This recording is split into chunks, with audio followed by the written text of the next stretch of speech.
N9 TV Telugu news కి స్వాగతం. Bulletin లో ముందుగా హెడ్లైన్స్ చూద్దాం.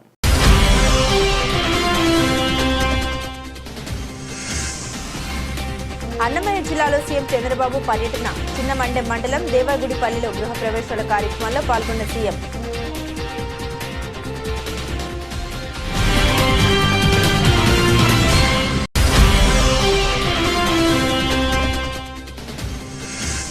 దేవినగర్ నుండి బాంబే కాలనీ వరకు మంజూరు కాబడ్డ రైల్వే లైన్ అండర్ బ్రిడ్జ్ నిర్మాణ ప్రాంతాన్ని పరిశీలించిన సెంట్రల్ నియోజకవర్గ శాసనసభ్యులు బోండా ఉమామహేశ్వరరావు, రైల్వే అధికారులు.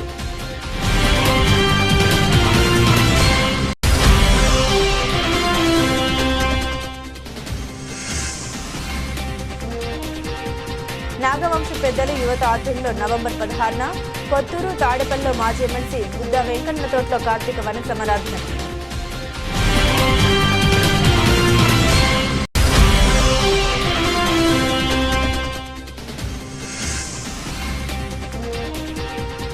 సామాజిక సమరసత వేదిక విజయవాడ ఆధ్వర్యంలో గుల్లపూల్లోని శ్రీ పేరంటారమ్మ అంకమ్మ తల్లి ఆలయంలో దేవాలయ ప్రవేశ దినోత్సవం.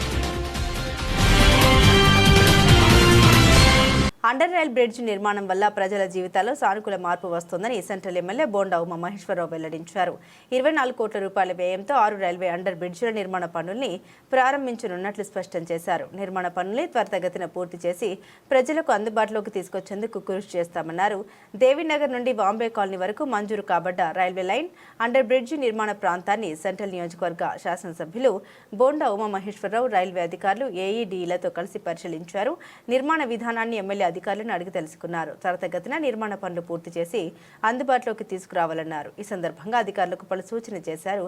ఈ సందర్భంగా ఎమ్మెల్యే బోండా ఉమా మాట్లాడారు. సెంట్రల్ నియోజకవర్గంలో 24 కోట్ల రూపాయలతో రైల్వే బ్రిడ్జ్ నిర్మిస్తున్నామన్నారు. రైల్ అండర్ బ్రిడ్జ్ నిర్మాణం ఈ ప్రాంత ప్రజల జీవితాల్లో ఒక సానుకూల మార్పును తీసుకొస్తుందన్నారు. ఈ నిర్మాణాల రైల్వే ట్రాక్లు దాటే సమయంలో జరిగే ప్రమాదాలు ఆగిపోతాయన్నారు. ట్రాఫిక్ జామ్ లేకుండా ప్రజలు సురక్షితంగా ప్రయాణం సాగించవచ్చన్నారు. దేవినగరు బాంబే కాలనీ కలిపే రైల్ అండర్ బ్రిడ్జి ఇది చాలా పొటెన్షియల్ ఉన్నటువంటి బ్రిడ్జి. ఈ ప్రాంతం నుంచి మరి 50,000 మంది వరకు అటేపు వెళ్ళే అవకాశం ఉంటుంది. ఇప్పుడు ఈ ఆర్యూబీ లేనందువల్ల ఈ పట్టాలు ఎక్కుతున్నారు. ఇప్పటికీ గత 10 సంవత్సరాల్లో 100 మంది పైన చనిపోయారు. గతంలో నేను శాసనసభ్యుడిగా మధురానగరు డబుల్ లైన్ ఆర్యూబీని శాంక్షన్ చేయించాం. అలాగే దేవీనగరు మన సింగనగర్ సింగనగర్లో ఉన్న బుడమేరు దానికి ఉన్న ఆర్యూబీని దాన్ని వేయించాం. మళ్ళీ ఇప్పుడు దీన్ని టేకప్ చేసాం. పార్లమెంట్ సభ్యులు కేసినేని శివనాథ్ చిన్ని గారు కూడా ఇక్కడికి వచ్చి పరిశీలించి డైరెక్ట్గా ఢిల్లీ వెళ్ళి రైల్వే శాఖ మంత్రిని కలిసి పర్సనల్గా రిక్వెస్ట్ చేసి ఈ ఆర్యూబీ ఎంత ఇంపార్టెంటో ఈ నియోజకవర్గానికి ఎంపీ గారు మంత్రి గారికి చెప్పడం జరిగింది. దానివల్ల మంత్రి గారు వెంటనే నో టైం శాంక్షన్ ఇచ్చారు. శాంక్షన్ ఇచ్చి దీని ఫీజిబిలిటీసు, టెక్నికల్ డ్రాయింగ్సు అన్నిటిని కూడా కన్సల్ట్ మున్సిపల్ అధికారులతో కోఆర్డినేట్ చేసుకొని రైల్వే వాళ్ళని డిజైన్స్ ఫైనల్ చేయమన్నారు. రైల్వే అధికారులు కూడా వచ్చారు. వచ్చినాక మున్సిపల్ అధికారులు, ఇంజనీరింగ్ విభాగం, ఎస్సీ గారు, ఈ గారు అందరూ కూడా కలిసి వాళ్ళు పరిశీలన చేసి దాన్ని తమది పేదల ప్రభుత్వమని వారికి న్యాయం చేసేందుకు పనిచేస్తామని ఆంధ్రప్రదేశ్ రాష్ట్ర ముఖ్యమంత్రి నారా చంద్రబాబు నాయుడు వ్యాఖ్యానించారు. ఇల్లు లేని పేదల పేర్లు నమోదు చేస్తున్నామని పేర్కొన్నారు. ఆయా కుటుంబాలను కలిపేందుకు పక్కపక్కనే 2 ఇళ్లు ఇస్తామని స్పష్టం చేశారు. ఇంటిపై సోలార్ పెట్టుకునేలా ప్రోత్సహిస్తామని ప్రకటించారు. ఇళ్లపై పొలాల్లో కరెంటు తయారు చేస్తున్నామని వివరించారు. సోలార్ విండ్ వాటర్తో విద్యుత్ ఉత్పత్తి చేస్తున్నామని చెప్పుకొచ్చారు. ఇవాళ అంటే బుధవారం అన్నమయ్య జిల్లాలో సీఎం చంద్రబాబు పర్యటించారు. చిన్నమండెం మండలం దేవగుడిపల్లిలో గృహ ప్రవేశాల కార్యక్రమంలో సీఎం పాల్గొన్నారు. 3 లక్షల గృహాల్ని వర్చువల్గా ముఖ్యమంత్రి ప్రారంభించారు. 17 నెలల్లో ఇల్లు పూర్తి చేసి లబ్ధిదారులకు పంపిణీ చేశారు. అనంతరం ప్రసంగించారు సీఎం చంద్రబాబు. గౌరవనీయులు స్థానిక శాసనసభ్యులు కూడా గౌరవనీయులు రాంప్రసాద్ రెడ్డి గారు,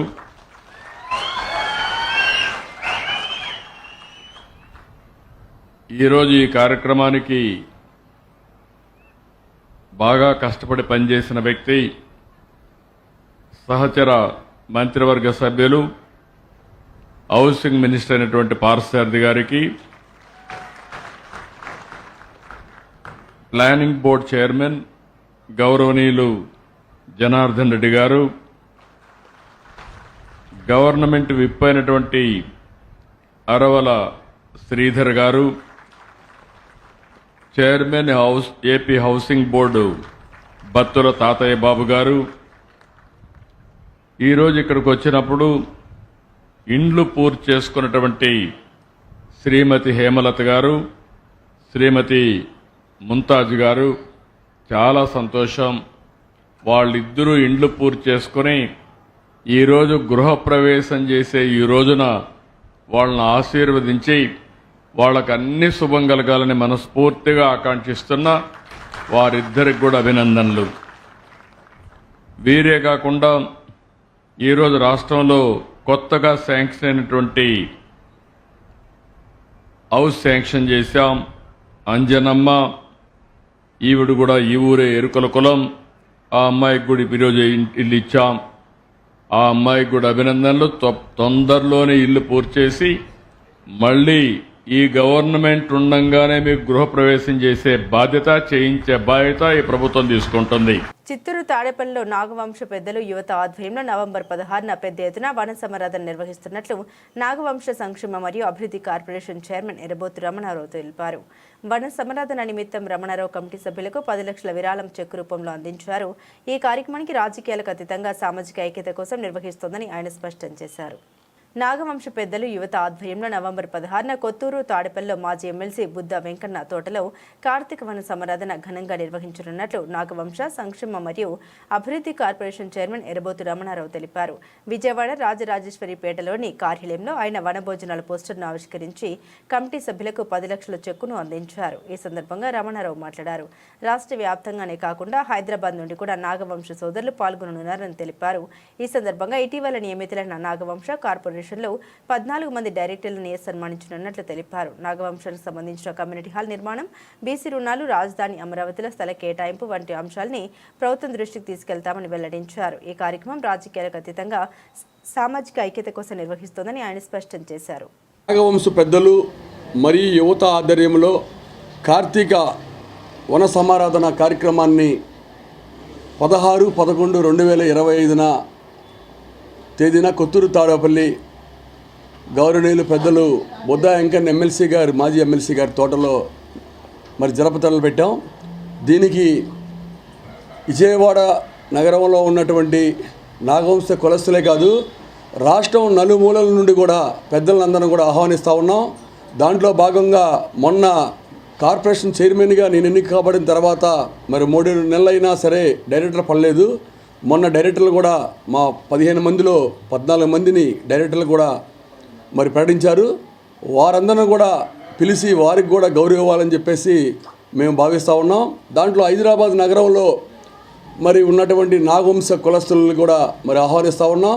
రాష్ట్రం నలుమూలల నుండి మరియు తెలంగాణలో ఉన్నటువంటి హైదరాబాద్ నగరంలో ఉన్నటువంటి వారిని కూడా ఆహ్వానించి ఈ సంఘ అభివృద్ధి కొరకు, ఈ సంఘ నిర్మాణం కొరకు, భవిష్యత్ తరాలకి అవసరాలకి ఏం చేయాలా ప్రభుత్వం, కూటమి ప్రభుత్వంలో గౌరవ ముఖ్యమంత్రి వర్యులు నారా చంద్రబాబు నాయుడు గారు కానీ, లోకేష్ బాబు గారి దృష్టికి ఏ సమస్య తీసుకెళ్ళాలి, బీసీ మంత్రులు కానీ, అలానే విజయవాడ సెంట్రల్ ఎమ్మెల్యే బోండమ్మ గారు, పార్లమెంట్ సభ్యులు కేశినేని శివనాథ్ సిన్ని గారు దృష్టికి తీసుకుని వెళ్ళి మా సంఘం బలోపేతానికి, మా సంఘ అవసరాల కోసం, భవిష్యత్ తరాల ప్రయోజనం కోసం కమ్యూనిటీల నిర్మాణం కానీ, రాజధాని అమరావతిలో మాకు స్థలం కేటాయించమని అడిగాం, భవన నిర్మాణం చేయమని అడిగాం, అలానే బీసీ రుణాలు ఇవ్వమని అడిగాం. అన్నీ కూడా మేము ఇప్పుడు మా కుల పెద్దలందరూ కూడా ఇక్కడ వచ్చున్నారు కనుక వారి ద్వారా మేము చర్చించి ప్రభుత్వం దృష్టికి, పెద్దల దృష్టికి, ఎమ్మెల్యే గారు, ఎంపీ గారి దృష్టికి, కూటమి నేతలు పవన్ కళ్యాణ్ గారు, పార్టీలో ఉన్నటువంటి పెద్దల దృష్టికి, బీజేపీ పెద్దల దృష్టికి, దీంట్లో వనభోజనాలకి పార్టీలతో సంబంధం లేకన్నా. నా పేరు మద్దుల శ్రీనివాసరావు, ఎన్టీఆర్ జిల్లా నాగవంశం అధ్యక్షుడిని. విజయవాడ నగరంలో ఉన్న నాగవంశీయులందరికీ గత 2 సంవత్సరాలుగా మాకు నాయకుడైనటువంటి శ్రీ ఎర్రబోతు రమణారావు గారు తన శీల గుణంతో ప్రతి సంవత్సరం కూడా 10 లక్షల రూపాయలు కేటాయించి విజయవాడ నగరంలో అలాగే నలుమూలలా ఉన్న నాగవంశీయులందరం కూడా వనభోజన కార్యక్రమం నిర్వహించడం జరుగుతుంది 2 సంవత్సరాలండి. ఈ సంవత్సరం కూడా ఆయన అదే ఉద్దేశంతో 10 లక్షల రూపాయలు నాగవంశ కుల పెద్దలుగా మాకు అందజేయడం జరిగింది. ఈ కార్యక్రమాన్ని విజయవంతంగా చేసి విజయవాడ నగరంలో నాగవంశీయులందరికీ కూడా వనభోజన కార్యక్రమం నిర్వహించమని చెప్పేసి నేను చెప్పడం జరిగింది. గత సంవత్సరం వనభోజన కార్యక్రమంలో మా నాగవంశీయులందరి ఆకాంక్షని నేను వేదిక మీదే ఈ రాష్ట్ర ప్రభుత్వానికి, కూటమి ప్రభుత్వానికి, అలాగే ముఖ్యమంత్రి నారా చంద్రబాబు నాయుడు గారికి మా ఆకాంక్షని, మా ఆవేదనని ఆయనకి తెలియపరిచాం. ఎందుకంటే పేద ప్రజల పక్షపాతి, అందరికీ తలలో నాలుకలా ఉండే నాయకుడు శ్రీ ఎరుబోతు రమణారావు గారిని నాగవంశం కార్పొరేషన్ చైర్మన్గా ఇస్తే మా అందరికీ ఎంతో ఆనందంగా ఉంటుందని చెప్పేసి నేను స్టేజ్ మీద చెప్పడం జరిగింది. ఆ రూపంగానే మా అందరి ఆకాంక్షని, కోరికని మన్నించి శ్రీ నారా చంద్రబాబు నాయుడు గారు, అలాగే ఎంపీ కేశినేని చిన్ని గారు, అలాగే ఎమ్మెల్యే బోండా ఉమా గారు పీపీపీ విధానంతో కూటమి ప్రభుత్వ మెడికల్ కాలేజీలను ప్రైవేటు వ్యక్తులకు దారదత్తం చేస్తోందని సెంట్రల్ ఎమ్మెల్యే మల్లాది విష్ణు ఆరోపణ చేశారు. నిర్మాణంలో ఉన్న మెడికల్ కాలేజీలు అన్ని పూర్తి చేసి ప్రభుత్వమే స్వయంగా నిర్వహించాలని, వైద్య విద్యను అభ్యసించాలనుకునే పేద విద్యార్థులకు తీరని అన్యాయం చేసే రాష్ట్ర ప్రభుత్వ నిర్ణయాన్ని వెంటనే వెనక్కి తీసుకోవాలని డిమాండ్ చేశారు. మెడికల్ కాలేజీల ప్రైవేటీకరణకు వ్యతిరేకంగా వైఎస్ఆర్సీపీ రాష్ట్ర వ్యాప్తంగా చేస్తున్న ఆందోళనలో భాగంగా సెంట్రల్ నియోజకవర్గంలో మాజీ ఎమ్మెల్యే మల్లాది విష్ణు ఆధ్వర్యంలో ధర్నా చౌక్ నుండి ఎంఆర్ఓ ఆఫీస్ వరకు ర్యాలీ నిర్వహించారు. ఈ ర్యాలీలో వైసీపీ నాయకులు, విద్యార్థుల తల్లిదండ్రులు పెద్ద ఎత్తున పాల్గొన్నారు. ఈ సందర్భంగా మల్లాది విష్ణు మాట్లాడారు. ఉచిత వైద్యం, విద్య ప్రజల హక్కు అన్నారు. దేశంలో ఎక్కడా మెడికల్ కాలేజీల్లో పీపీపీ విధానం లేదన్నారు. ప్రతి జిల్లాలో మెడికల్ కాలేజీ ఏర్పాటు చేయాలనే సంకల్పంతో గత వైసీపీ ప్రభుత్వం ఒకేసారి 17 మెడికల్ కాలేజీల నిర్మాణానికి అడుగులు వేసిందన్నారు. కూటమి ప్రభుత్వ నిర్వాహకం వల్ల ఉచిత వైద్య సేవలు పేదలకు దూరమైపోయాయన్నారు. ప్రభుత్వ నిర్ణయాన్ని విరమించుకునే వరకు వైఎస్ఆర్సీపీ పోరాటం చేస్తుందన్నారు. అనంతరం ఎంఆర్ఓ కార్యాలయం వద్ద అధికారులకు వినతి పత్రాన్ని అందించారు. జగన్మోహన్ రెడ్డి గారి ఆదేశాల మేరకు రాష్ట్ర వ్యాప్తంగా మెడికల్ కాలేజీలని ప్రైవేటైజేషన్ చేస్తున్నటువంటి తెలుగుదేశం ప్రభుత్వం, కూటమి ప్రభుత్వానికి వ్యతిరేకంగా ఈరోజు విజయవాడ సెంట్రల్ నియోజకవర్గంలో పెద్ద ఎత్తున విద్యార్థుల యొక్క తల్లిదండ్రులతో వైఎస్ఆర్ కాంగ్రెస్ పార్టీ, ఇతర రాజకీయ పార్టీలతో కలిసి మేము ఒక ర్యాలీని తీయడం జరిగింది. అందరూ కూడా ఇందులో భాగస్వామ్యం. అంటే ప్రభుత్వం చేస్తున్నటువంటి ప్రభుత్వ నిర్ణయాన్ని తప్పుపట్టారు. ఇప్పటికైనా సరే ప్రభుత్వం కళ్ళు తెరవాలి. మొండిగా వ్యవహరించకూడదు, గుడ్డిగా వ్యవహరించకూడదు. మెడికల్ కాలేజీలు ప్రైవేటైజేషన్ చేయటం మూలంగా వైద్య విద్య ప్రజలందరికీ కూడా, వైద్య విద్యార్థులందరికీ కూడా, ఎస్సీ, బీసీ, మైనార్టీ, అగ్రకులాల్లో ఉన్నటువంటి పేదలందరికీ కూడా వైద్య విద్య దూరం అయిపోతుంది. దూరం అయిపోవడమే కాదు, మనకి ఈ తెలుగుదేశం ప్రభుత్వం యొక్క నిర్ణయం మూలంగా, తెలుగుదేశం ప్రభుత్వం యొక్క దీని మూలంగా 2500 సీట్లని మనం ఈ సంవత్సరం కోల్పోవడం జరిగింది. అదే జగన్మోహన్ రెడ్డి గారు 5 సంవత్సరాల్లో ఐదు మెడికల్ కాలేజీలు తీసుకురావడం మూలంగా 70 పీజీ సీట్లు వచ్చినాయి.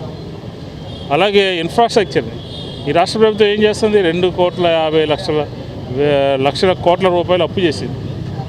2.5 కోట్లు, 5,000 కోట్లు మీరు మెడికల్ కాలేజీల మీద ఖర్చు పెట్టలేరా? ఖర్చు పెట్టేటువంటి పరిస్థితి లేదా? ఎందుకని మీరు జగన్మోహన్ రెడ్డి గారికి మంచి పేరు వస్తుందని జగన్మోహన్ రెడ్డి గారు తీసుకున్నటువంటి నిర్ణయాన్ని మీరందరూ ఎందుకు తప్పుపడుతున్నారు? వైద్య విద్య దూరం కావట్లేదా? ఈరోజు ఆంధ్రప్రదేశ్లో ఏం జరుగుతుంది? ఆరోగ్యశ్రీ బంద్ అయిపోయింది. 2.5 లక్షలకి ఇన్సూరెన్స్ తగ్గించారు. అంటే మెడికల్ కాలేజీల ప్రైవేటీకరణ నిరసిస్తూ ఈరోజు రాష్ట్ర వ్యాప్తంగా 175 నియోజకవర్గాల్లో మాజీ ముఖ్యమంత్రి వైఎస్ జగన్మోహన్ రెడ్డి గారి పిలుపు మేరకు పెద్ద ఎత్తున ర్యాలీలు నిర్వహించి ఎంఆర్ఓలకి వినతి పత్రాలు అందజేశారు. దీనిలో భాగంగానే ఈరోజు విజయవాడ సెంట్రల్ నియోజకవర్గంలో మల్లాది విష్ణు గారి ఆధ్వర్యంలో అలంకార ధర్నా చౌక్ నుండి ఎంఆర్ఓ తహసీల్దార్ కార్యాలయం వరకు ర్యాలీ జరిగింది. ఎంఆర్ఓకి వినతి పత్రం అందించడం జరిగింది. రాష్ట్రంలో 2023 సంవత్సరంలోనే ప్రతి పార్లమెంటు పరిధిలో మెడికల్ కళాశాల ఉండాలని భావించి 17 ప్రభుత్వ మెడికల్ కాలేజీని జగన్మోహన్ రెడ్డి గారు 8,480 కోట్ల రూపాయలతోటి ఏర్పాటు చేస్తే అందులో 2023-24లోనే విజయనగరం, రాజమండ్రి, ఏలూరు, మచిలీపట్నం, నంద్యాల మెడికల్ కాలేజీలు పూర్తి చేసి 750 మెడికల్ సీట్లు ఈ రాష్ట్రానికి తీసుకొచ్చారు. తర్వాత పాడేరు, పులివెందుల మెడికల్ కాలేజీలు సిద్ధంగా ఉన్న తర్వాత ఈ రాష్ట్ర ముఖ్యమంత్రి చంద్రబాబు నాయుడు అధికారం చేపట్టిన తర్వాత 50 సీట్లు పాడేరు, పులివెందుల మెడికల్ కాలేజీలకు ఇవ్వొద్దని నేషనల్ మెడికల్ కౌన్సిల్కి లేఖలు రాసి ఈ రాష్ట్రంలోని ఎస్సీ, ఎస్టీ, బీసీ వర్గాల విద్యార్థులకి మెడికల్ విద్యను అందించకుండా ద్రోహం చేసిన చంద్రబాబు నాయుడు వైఖరి చాలా దుర్మార్గమైంది. అదేవిధంగా ఈరోజు తెలంగాణతో పోలిస్తే నీటిలో 470 మార్కులు మన రాష్ట్ర విద్యార్థులు, బీసీ ఏ కేటగిరీ విద్యార్థికి 470 మార్కులు స్కోర్ వస్తే వాళ్ళకి నీట్ కోచింగ్ ఎంబీబీఎస్లో సీట్ రావట్లేదు. 403 మార్కులు వచ్చిన తెలంగాణ బీసీఏ విద్యార్థికి నీట్లో సీట్ వస్తుంది, కానీ మన రాష్ట్ర విద్యార్థికి రావట్లేదు. కారణం ఏంటి? ఈ రాష్ట్ర ప్రభుత్వ వైఖరి. ఉన్న మిగిలిన 10 ప్రభుత్వ మెడికల్ కాలేజీల్ని పప్పు బెల్లాలాగా ఎకరానికి 100 రూపాయల చొప్పున 35 ఏళ్ల పాటు బినామీలకు. కృష్ణా జిల్లాకు వంగవీటి మోహన్ రంగ పేరు మీదుగా విఎంఆర్ కృష్ణా జిల్లా అని నామకరణం చేయాలని విఎం రంగ సోషల్ ఆర్గనైజేషన్ కోఆర్డినేటర్ అడపా ప్రతాప్ చంద్, రంగ అభిమానులు కాలిపాలెం బుజ్జి, రెల్లి సంఘం నాయకులు తుపాకుల రమణమ్మ కూటమి ప్రభుత్వాన్ని డిమాండ్ చేశారు. వంగవీటి మోహన్ రంగ రాజకీయ నాయకుడు మాత్రమే కాదని ఆయన ప్రజా నాయకుడిని స్పష్టం చేశారు. వంగవీటి మోహన్ రంగ పేరును జిల్లాకు పెట్టాలని వంగవీటి మోహన్ రంగ అభిమానుల ఆధ్వర్యంలో గాంధీనగర్ ప్రెస్ క్లబ్ నందు మీడియా సమావేశం జరిగింది. ఈ సమావేశంలో వారు మాట్లాడారు. వంగవీటి మోహన్ రంగ ప్రజా నాయకుడు అన్నారు. గత కొంతకాలంగా రంగా పేరును ఏదో ఒక జిల్లాకు పెట్టాలని డిమాండ్ ఉందన్నారు. గత ప్రభుత్వం రంగాన్ని పట్టించుకోలేదన్నారు. పరిశీలించి అభిమానుల కోరిక మేరకు కృష్ణా జిల్లాకు వంగవీటి మోహన్ రంగ కృష్ణా జిల్లాగా పేరు పెట్టాలన్నారు. లేకుంటే ఉద్యమాల ద్వారా అయినా పేరు పెట్టే విధంగా చేస్తామన్నారు. ప్రభుత్వం స్పందించకుంటే తదుపరి కార్యాచరణ త్వరలో ప్రకటిస్తామన్నారు. సోషల్ ఆర్గనైజేషన్ విలేకరులందరికీ నమస్కారాలు. ఈ ప్రెస్ మీట్ ముఖ్య ఉద్దేశం ఏంటంటే వంగవీటి మోహన్ రంగ గారి పేరును కృష్ణా జిల్లాకు పెట్టమని గత 4-5 నెలల నుంచి మేము ప్రభుత్వాన్ని విన్నవించుకున్నాము. సబ్ కమిటీలో కూడా అందరికీ ఇచ్చాము. అది చూద్దాం చేద్దామని హామీ ఇచ్చారు. చూద్దాం చేద్దాం. రంగారి పేరు మీ ఓన్లీ కృష్ణా జిల్లాకి విఎంఆర్ కృష్ణా జిల్లాగా, కృష్ణా జిల్లాను కూడా మేము ఇబ్బంది లేకుండా, కృష్ణా నది కాబట్టి దానికి ఇబ్బంది లేకుండా కృష్ణా జిల్లా విఎంఆర్ కృష్ణా జిల్లాగా ప్రకటించండి. ఆంధ్రప్రదేశ్లో ఆంధ్రప్రదేశ్లో 40% అభిమానులు ఈ రోజు కూడా రంగారు అభిమానించే 40% ప్రజలు ఈ రోజు ఉమ్మడి ఆంధ్రప్రదేశ్లో ఉన్నారు. కాబట్టి అత్యధిక జనాభా అభిమానం కలిగిన నాయకుడు ఈనాటికి కూడా స్వర్గీయ వంగవీటి మోహన్ రంగ గారు. కాబట్టి ఆయన పేరును కంపల్సరీగా కృష్ణా జిల్లా పెట్టమని విన్నవించుకున్నాం. లేదు మీకు ఇబ్బందికరమైన గత ప్రభుత్వం కూడా ఈయన రంగా గారి పేరును తీసుకోలేదు, పరిగణలో తీసుకోలేదు. ఎందుకు తీసుకోలేదు మనకు తెలియదు. కాకపోతే అల్లూరు సీతారామరాజు మన్యవీరుడు అల్లూరు సీతారామరాజు గారి పేరును పెట్టారు ఒక జిల్లాకి.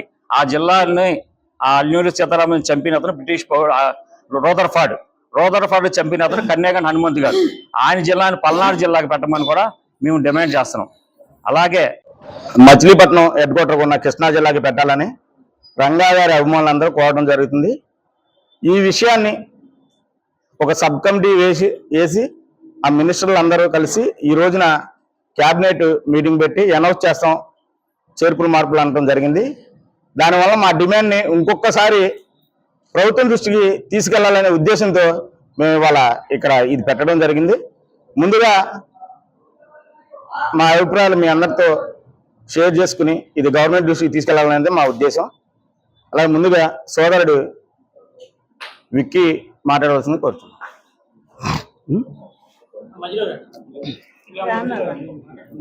పేరు టుబాకుల రవణమ్మ రెల్లి. నేను రంగా మిత్రమండలిలో మహిళా ప్రెసిడెంట్గా కొనసాగుతున్నాను. మరి పెద్దలు అన్నట్టుగా మంచి నిర్ణయం తీసుకున్నారు.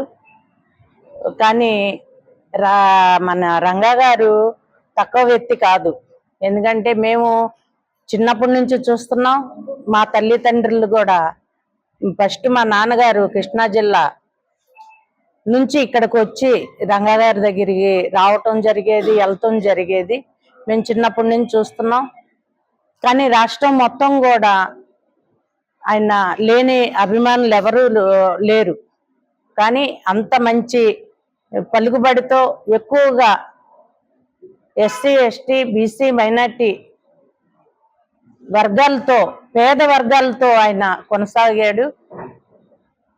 కానీ అలాంటి ఒక వ్యక్తికి మన కృష్ణా జిల్లాకి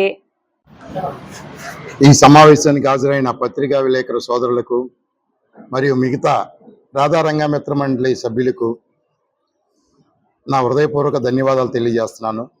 నా పేరు ఈశ్వరు, రాయలసీమ మ్యాగజైన్ ఎడిటర్ని. ఒక రెండు విషయాల్లో నేను క్లియర్గా చెప్తాను.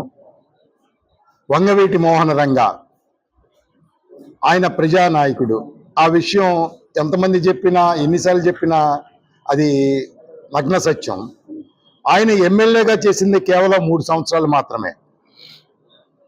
ఆయనకి ఆనాటి ప్రభుత్వం కల్పిస్తున్న ఆటంకాలు, చేస్తున్న కుట్రలను ధీటుగా ఎదుర్కోవాలనే ఒక సంకల్పంతో ఆనాడు పెద్దలు మిర్యాల వెంకట్రావు గారు మిగతా కొంతమంది నాయకులు కలిసి రంగా గారి కేంద్ర రాష్ట్ర ప్రభుత్వాలు అనుసరిస్తున్న కార్మిక వ్యతిరేక విధానాలకు వ్యతిరేకంగా పోరాటాలు చేయాలని సిఐటియు సెంట్రల్ సిటీ 18వ మహాసభల్లో తీర్మానం చేసినట్లు సిఐటియు సెంట్రల్ సిటీ ప్రధాన కార్యదర్శి కె దుర్గారావు వెల్లడించారు. రాష్ట్రంలోని కూటమి ప్రభుత్వ రంగ సంస్థల ప్రైవేటీకరణ నిరసిస్తూ ఉద్యమాలు చేయాల్సిన అవసరం ఉందని స్పష్టం చేశారు. బుధవారం శ్రీశ్రీ భవన్లో సిఐటియు సెంట్రల్ సిటీ కార్యదర్శి కె దుర్గారావు ఆధ్వర్యంలో మీడియా సమావేశం నిర్వహించడం జరిగింది. ఈ సమావేశంలో ఆయన మాట్లాడుతూ ఎంబీవీకే భవన్లో జరిగిన 18వ మహాసభలు విజయవంతంగా ముగిశాయన్నారు. కేంద్ర రాష్ట్ర ప్రభుత్వాలు అవలంబిస్తున్న కార్మిక వ్యతిరేక విధానాలకు వ్యతిరేకంగా పోరాటాలు చేయాలని మహాసభలో తీర్మానం చేశామన్నారు. అసంఘటిత కార్మికులకు ప్రభుత్వ సంక్షేమ పథకాలు లేవన్నారు. కూటమి ప్రభుత్వ రంగ సంస్థల్ని ప్రైవేటీకరణ చేసేందుకు ప్రయత్నిస్తోందని, ప్రభుత్వ విధానాలకు వ్యతిరేకంగా పోరాటాలు చేయాల్సిన అవసరం ఉందన్నారు. బీజేపీ ప్రభుత్వం తెచ్చిన నూతన కార్మిక చట్టాలు కార్పొరేట్ వ్యవస్థకు అనుకూలంగా ఉన్నాయన్నారు. కేంద్ర రాష్ట్ర ప్రభుత్వాల విధానాలకు వ్యతిరేకంగా పోరాటాలు చేస్తామన్నారు. ఈ మహాసభలో నూతన కమిటీ ఎన్నుకోవడం జరిగింది.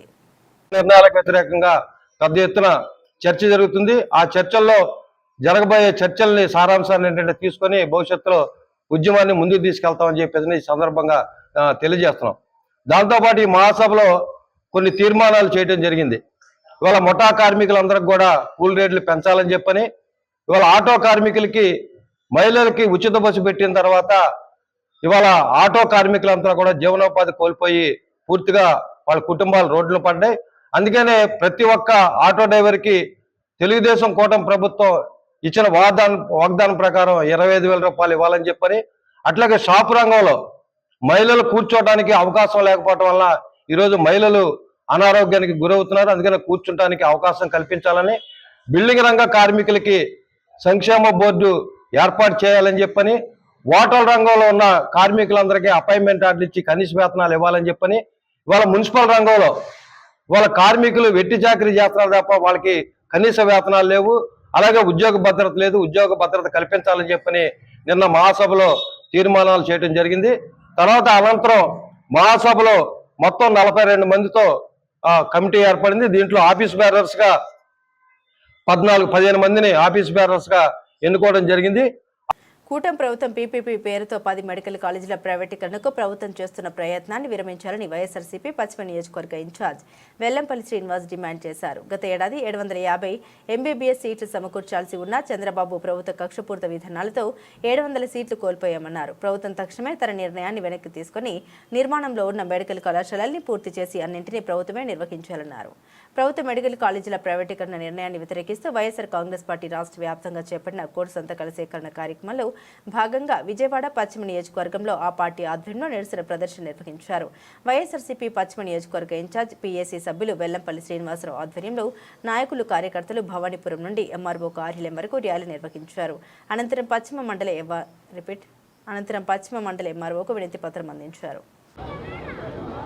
ఈరోజు ఆంధ్ర రాష్ట్ర వ్యాప్తంగా కూడా కూటమి ప్రభుత్వం ఏదైతే మెడికల్ కాలేజీలు అమ్మేయాలని చెప్పని ప్రైవేటు పరం చేయాలని చూస్తుందో దాన్ని వ్యతిరేకిస్తూ వైఎస్ఆర్ కాంగ్రెస్ పార్టీ శ్రేణులు ప్రజలందరూ కూడా కలుపుకొని ప్రతి నియోజకవర్గంలో కూడా వేలాది మందితో ఈరోజు ఈ కార్యక్రమాన్ని చేపట్టడం జరిగింది. ముఖ్యంగా వైఎస్ జగన్మోహన్ రెడ్డి గారు ముఖ్యమంత్రి కాకముందు ఈ రాష్ట్రంలో 11 మెడికల్ కాలేజీలు మాత్రమే ఉండేవి. అటువంటిది జగన్మోహన్ రెడ్డి గారు వచ్చాక 17 మెడికల్ కాలేజీలకు శంకుస్థాపన చేసి జగన్మోహన్ రెడ్డి గారు అయ్యాంలో 5 మెడికల్ కాలేజీలు వారి చేతుల్లో ప్రారంభించి అదేవిధంగా మిగతా 2 కాలేజీలు కూడా ఎలక్షన్ కోడ్లో కూడా రెడీ అయిపోతే మిగతా 10 కాలేజీలు వివిధ దశల్లో నిర్మాణాలు ఉండి వాటిని ప్రారంభించాల్సిన అవసరం ఉండి కూడా వాటిని కనీసం ముట్టుకోకుండా ఈ కూటమి ప్రభుత్వం వాటిని అమ్మేసే విధంగా ఆ స్థలాల్ని దారాదత్తం చేసే విధంగా చేస్తున్న విషయాన్ని ఏదైతే ఆ యొక్క మెడికల్ కాలేజ్ ప్రైవేటీకరణ వ్యతిరేకిస్తూ మేము ఈరోజు ర్యాలీ చేపట్టడం జరిగింది.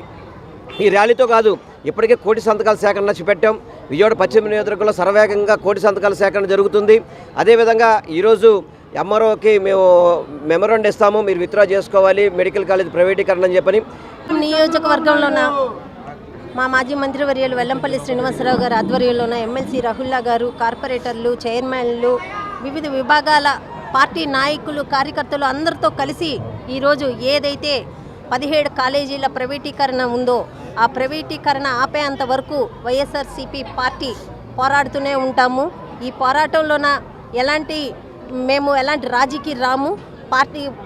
పార్టీ పరంగా జగన్మోహన్ రెడ్డి గారి ఆదేశాల పరంగా ప్రైవేటీకరణ ఆగేంత వరకు మేము ఈ ఉద్యమం చేపడతామని తెలియజేస్తున్నాం. ఆధ్యాత్మిక ప్రజాస్వామ్యం అందరికీ దక్కాలని, దేవుడి దగ్గర కులాలు మతాలకు సంబంధం లేదని మాజీ మంత్రి డొక్క మాణిక్య వరప్రసాద్ స్పష్టం చేశారు. దేవాలయం దేవుడి దగ్గర అందరూ సమానమనే భావాన్ని ప్రచారం చేయాలన్నారు.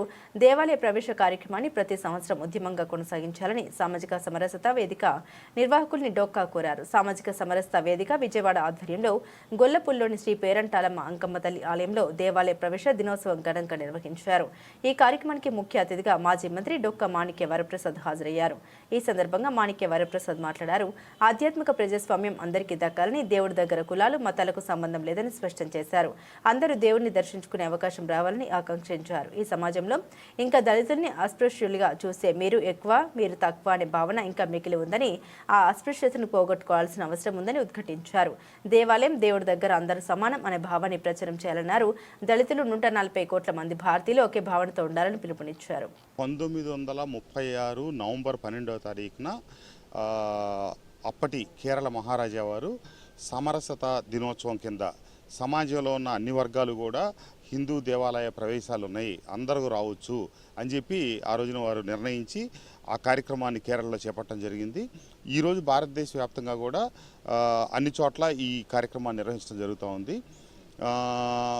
స్వాతంత్రానికి పూర్వమే మన ఆనాటి పెద్దలు అన్ని కుల మతాలకు అతీతంగా హిందువులంతా ఒకటే అని చెప్పారు. కానీ కొన్ని అపోహల వల్ల, కొన్ని కార్యక్రమాల వల్ల కొన్ని వర్గాలు హిందూ సమాజానికి దూరమైనవి. వాళ్ళందరినీ దగ్గరకు చేర్చే కార్యక్రమం ఇది. ఈ రోజున మన రాష్ట్రంలో తిరుమల తిరుపతి దేవస్థానం ఆధ్వర్యంలో కూడా చాలా పల్లెల్లో ఎవరికైతే దేవాలయాలు కావాలంటున్నారో ఆ దేవాలయాలను నిర్మించి హిందూ సమాజం అంతా ఒకటే అని చెప్తా ఉన్నారు. తప్పకుండా ఈ సమరసతా దినోత్సవం సందర్భంగా అందరూ ఐక్యతగా ఉండాలని, హిందూ సమాజం అంతా పునర్వైభవం తీసుకురావాలని చెప్పి కోరుకుంటా ఉన్నాను. Thank you. 100 సంవత్సరాల క్రితం కేరళలో దేవాలయ ప్రవేశ ఉద్యమం వైకోంలో జరిగిన సందర్భంగా భారతదేశం అంతా కూడా మళ్ళీ ఒకసారి దేవాలయ ప్రవేశ ఉద్యమాన్ని ఒక దినంగా జరిపి అందరికీ దేవుడి దగ్గర ప్రవేశాన్ని కల్పించాలని సమరసత వేదిక ఆధ్వర్యంలో ఈరోజు ఈ కార్యక్రమం ఇక్కడ ఏర్పాటు చేయడం జరిగింది. దీనిలో పెద్దలంతా పార్టిసిపేట్ చేశారు, అందరికీ ధన్యవాదాలు. అయితే ఆధ్యాత్మిక ప్రజాస్వామ్యం అనేది అందరికీ దక్కాలి, దేవుడి దగ్గర కులాలు మతాలకు సంబంధం లేదు, అందరూ దేవుడిని దర్శించుకునే అవకాశం మనందరిలో రావాలి.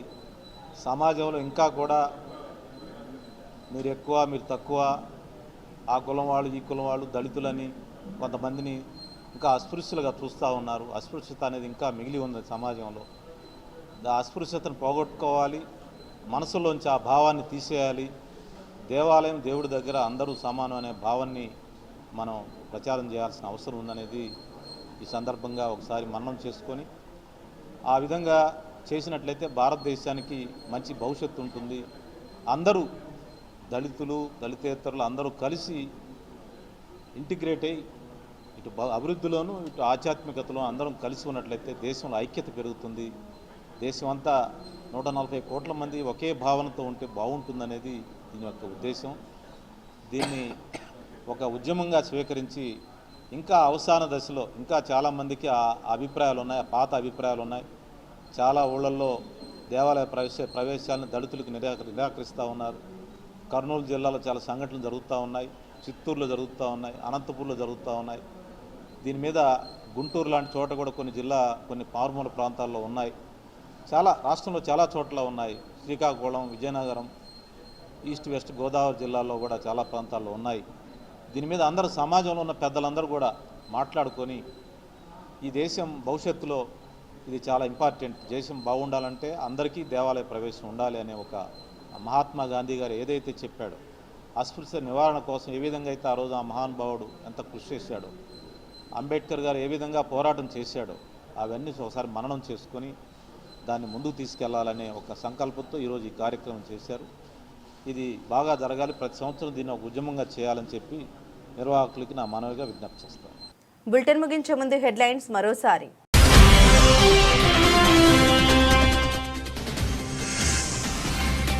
అన్నమయ్య జిల్లాలో సీఎం చంద్రబాబు పర్యటన. చిన్నమండెం మండలం దేవగుడిపల్లిలో గృహ ప్రవేశాల కార్యక్రమంలో పాల్గొన్న సీఎం.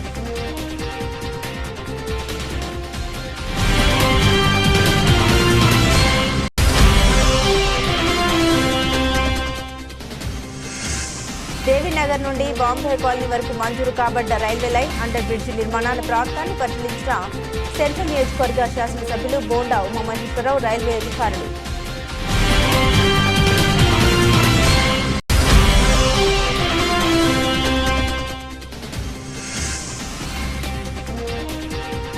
నాగవంశ పెద్దలు యువత ఆధ్వర్యంలో నవంబర్ 16న కొత్తూరు తాడేపల్లిలో మాజీ ఎమ్మెల్సీ బుద్ధ వెంకన్న తోటలో కార్తీక వన సమరాధన.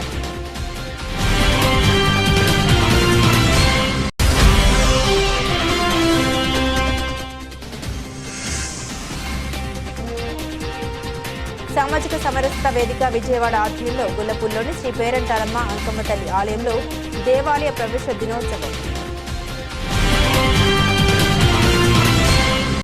ఇవి బులెటిన్లోని విశేషాలు. తిరిగి మరో బులెటిన్తో మళ్ళీ కలుసుకుందాం. అంతవరకు సెలవు. నమస్కారం.